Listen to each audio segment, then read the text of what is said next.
We've been calling this series Resolute for a number of reasons, but we've been learning from Daniel's example how he lived in a very pagan culture, a culture, and we use these catchwords all the time, that's antithetical to the ways of God. And so he's trying to figure out, how do I live in a culture that doesn't worship the one true God, that doesn't worship the God of Israel, that doesn't worship my God?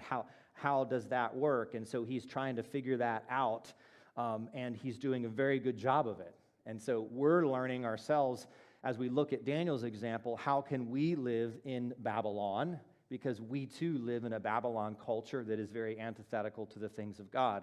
And so we're learning and kind of picking up some of what he's teaching us. And we've been watching how Daniel has brilliantly lived his life as a very bright light in a very dark culture. He's risen to the top of the governmental authorities, and he's shined brightly among pagan kings.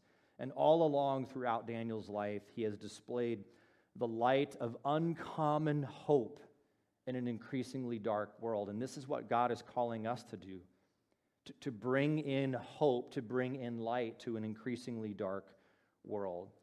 But we must also understand that the foreseeable future, our future world that we see that Daniel is beginning to kind of paint for us, is not going to get much better. In fact, Daniel is going to tell us it's going to get much worse. And several of the prophetic visions in Daniel are going to tell us that, and many have already come true, and many are yet to happen.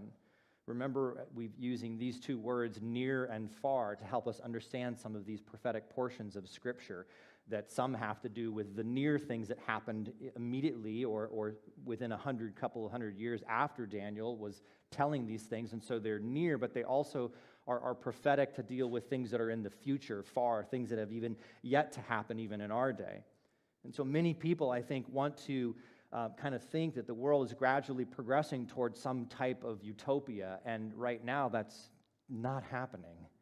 It's not happening. They get these ideas where we're going to have this political unity and no economic problems, where everyone will just get along and live in harmony, and we call that heaven. And right now we're not experiencing that here on earth.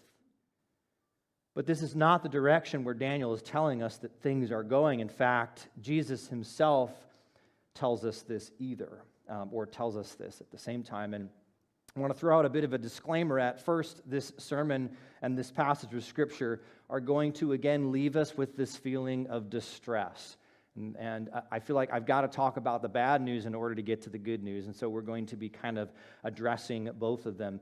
But I just want you to hang in there with me if you could, because I don't want to leave you with the word distress. I want to leave you with the word hope, and we'll do that. But notice Jesus' very words as he quotes from Daniel himself, and we find this in Matthew chapter 24. He says, "So when you see standing in the holy place, the abomination that causes desolation, spoken of through the prophet Daniel." We'll read that in a second, and we've read some of that already. That was Daniel 9. "Let the reader understand. Then let those who are in Judea flee to the mountains. Let no one on the housetop go down to take anything out of the house. Let no one in the field go back to get their cloak. How dreadful it will be in those days for pregnant women and nursing mothers. Pray that your flight will not take place in winter or on the Sabbath, for then there will be great," there's our word, "distress."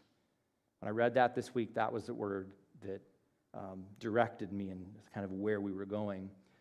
"Great distress unequaled from the beginning of the world until now, and never to be equaled again."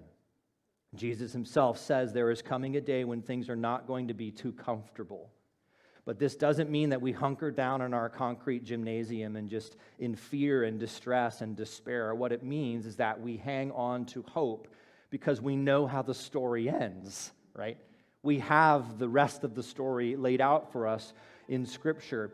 And that Daniel's also telling us he wants us to hang on to hope, and that whenever this dark time comes, if you and I will see it, we don't know.